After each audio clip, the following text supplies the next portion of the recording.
آغاز میں آپ کو بتائیں پاکستان اور آئی ایم ایف کے درمیان مذاکرات کا آغاز آج سے ہوگا۔ آئی ایم ایف مشن آج علل صبح پاکستان پہنچا ہے۔ ذرائع کے مطابق آئی ایم ایف مشن میں 8 افراد شامل ہیں۔ مذاکرات میں وزارت خزانہ میں قائم آئی ایم ایف آفس کے 2 افراد شریک ہوں گے۔ مجموعی طور پر 10 افراد 15 تاریخ تک معاشی ٹیم سے مذاکرات کریں گے۔ روپے کی بے قدری کا نیا ریکارڈ بن گیا ہے۔ انٹر بینک میں ڈالر کی قدر میں مزید 1 روپے 30 پیسے اضافہ ہوا ہے۔ ڈالر تاریخ میں پہلی بار 305 روپے سے تجاوز کر گیا ہے، تو ڈالر آئے روز نئے ریکارڈ بناتا جا رہا ہے۔ روپے کیا ہوا ہے سر کہ قیمت دوبارہ سے بڑھنے لگ گئی ہے؟ کوئی خاص وجوہات ہیں کہ ڈالر اب بڑھ رہا ہے؟ پاکستان اور آئی ایم ایف کے درمیان اقتصادی جائزہ مذاکرات کا آغاز ہو گیا۔ پاک آئی ایم ایف مذاکرات 3 ارب ڈالرز کے قلیل مدتی پروگرام کے تحت ہوں گے۔ اگر آنیسٹ مین سے ایلیٹ بنتے ہیں، پیسہ کماتے ہیں، وہ اچھی بات ہے۔ اگر آپ وہ پیسہ کما کے ٹیکس دیتے ہیں، ری ڈسٹریبیوٹ ہوتا ہے، وہ اور اچھی بات ہے۔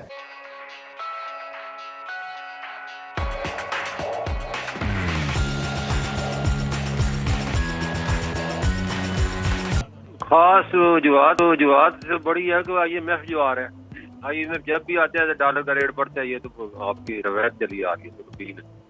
تو اب وہ 2 نومبر کو آ رہے ہیں اور یہ حالانکہ بڑا اچھا ٹرینڈ بن گیا تھا، ڈالر 330 سے کم ہو گیا، آپ نے دیکھا 275 پہ آیا۔ اب جو ہے بینکوں نے اب جو ہے ان کی ڈیمانڈ ہے، وہ کہتے ہیں ہماری جب سے ہم نے آئی ایم ایف سے معاہدہ کیا تھا کہ ہم نے جتنے بھی امپورٹ ہے اس پہ بین ہٹائیں گے، اور جو باہر کا ایف ڈی آئی کے تحت انویسٹمنٹ ہے کہ ان کو پیسے بھی لے جانے میں کوئی رکاوٹ نہیں ڈالیں گے، اور جتنے بھی انویسٹمنٹ فارن اور ایئر لائن کی شپنگ کمپنی کے پیسے ہیں وہ سارے ہم پے کریں گے۔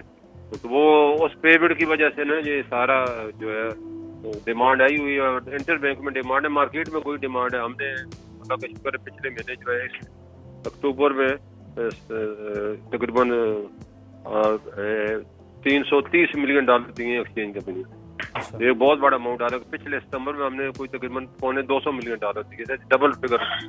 پبلک تو ڈالر بیچنے آ رہی ہے، خریدنے نہیں آ رہی، لیکن انٹر بینک میں جو ہے ایکسپورٹر جو ہے وہ اپنی ایکسپورٹ کو ریسیٹ دوبارہ روک کے بیٹھتے۔ پچھلے سال ستمبر میں اس نے بہت زیادہ ایکسپورٹ کو ریسیٹ بھیجی تھی، لیکن ابھی جو ہے رکی پڑی ہیں وہ دوبارہ اس امید پہ کہ ڈالر کا ریٹ بڑھے گا، پھر ہم جو ہے اس کو لے کے آئیں گے۔ تو یہ جو ہے جو پھر ڈیمانڈ اور سپلائی کا جب ان بیلنس ہوتے ہیں تو چیزیں آ جاتی ہیں، پھر ڈیمانڈ بڑھ رہی ہے اور لوگوں نے روک لیا۔ ملک صاحب آپ کی پریڈکشن تھی کہ یہ 260 250 کے بیچ میں آ جائے گا ڈالر، تو یہ جو ابھی تھوڑا سا بڑا ہے، اس کے بعد واپسی کی کوئی توقع ہے کہ واقعی یہ 60 اور 50 کے بیچ میں آئے؟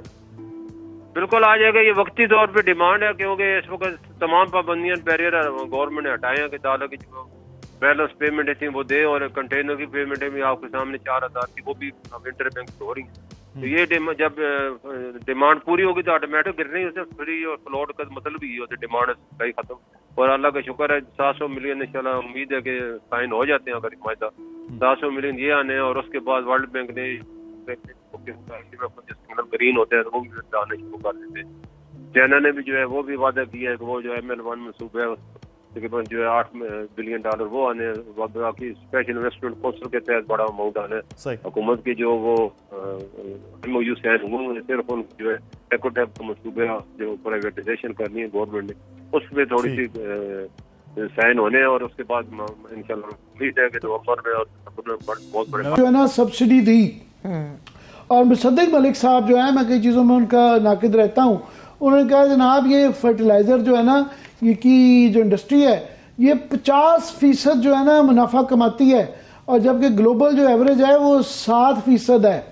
تو اگر تو یہ ان کو سبسڈی دینے کے بعد وہ عام آدمی کو یا کسان کو دی جائے، سستی کھاد مل رہی ہو، اس سے لنکڈ ہو، تو چلیں پھر سمجھ بھی آتا ہے۔ اگر ان کو ہی منافع دینا ہے 50% اور عام آدمی کو کہنا ہے کہ نہیں جی ہمارے پاس کوئی چوائس نہیں ہے، تو یہ ذرا پہلے تو گیس کے متعلق، پھر یہ لارجر جو ہے کہ صرف یہ سارا گھوم پھر کے غریب آدمی کو ہی پینٹی لگانا ہے، ایک آپشن رہ جاتی ہے۔